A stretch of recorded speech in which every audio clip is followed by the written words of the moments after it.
Hello everyone, welcome to my channel. ఈరోజు మీకు sweet కార్న్తో రొటీన్గా కాకుండా కొంచెం డిఫరెంట్గా క్రిస్పీ కార్న్ చేసి చూపిస్తాను.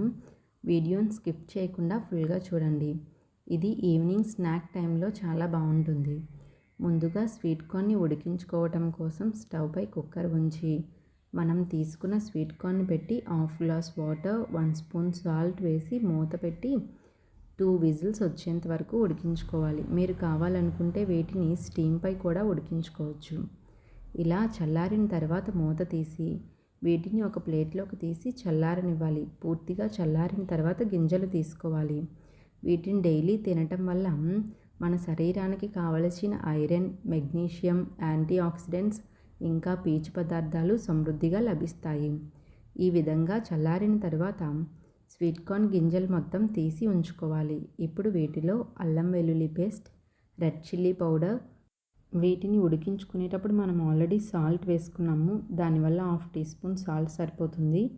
1 స్పూన్ కార్న్ఫ్లోర్ ఇంకా 1/2 టీ స్పూన్ బియ్యపిండి వేసి కలుపుకోవాలి. తర్వాత ఇంకొక 1 స్పూన్ కార్న్ఫ్లోర్ వేసి మొత్తం మసాలాలంతా పట్టేంత వరకు కలుపుకొని పక్కన పెట్టుకోవాలి.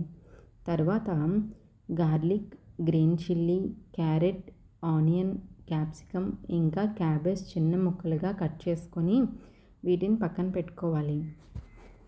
తర్వాత మనం డీప్ ఫ్రై చేసుకోవటం కోసం స్టవ్ పై ప్యాన్ వేసుకొని డీప్ ఫ్రైకి సరిపడగా ఆయిల్ వేసి మనం కలిపి ఉంచుకున్న స్వీట్ కార్న్ను కొంచెం కొంచెంగా వేసుకుంటూ high to medium flame adjust చేసుకుంటూ గోల్డెన్ కలర్ వచ్చేంత వరకు వేయించుకోవాలి. ఇలా వేగిన తర్వాత వీటిని పక్కకు తీసి పెట్టుకోవాలి.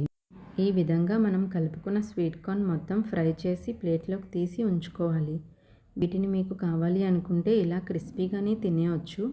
మరింత టేస్టీగా ఉండాలంటే స్టవ్ పై ప్యాన్ వేసుకొని 1 స్పూన్ ఆయిల్ వేసి మనం కట్ చేసి ఉంచుకున్న గార్లిక్, గ్రీన్ చిల్లీ వేసి వేయించుకొని ఇవి కొంచెం వేగిన తర్వాత క్యాబేజ్, క్యారెట్, క్యాప్సికమ్ ఇంకా ఆనియన్స్ కూడా వేసుకొని వేగిన తర్వాత 1/2 టీ స్పూన్ సాల్ట్ ఇంకా 1/2 టీ స్పూన్ పెప్పర్ పౌడర్ వేసుకోవాలి. మీకు స్పైసీగా కావాలనుకుంటే కొంచెం యాడ్ చేసుకోవచ్చు.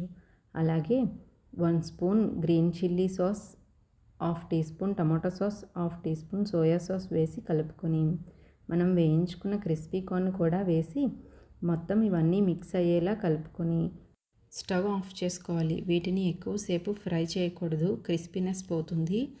తర్వాత వీటిని ప్లేట్లోకి సర్వ్ చేసుకుంటే ఈవినింగ్ స్నాక్గా చాలా బాగుంటుంది. మీరు కూడా ట్రై చేయండి. అలాగే వీడియో నచ్చినట్లయితే లైక్ చేసి సబ్స్క్రైబ్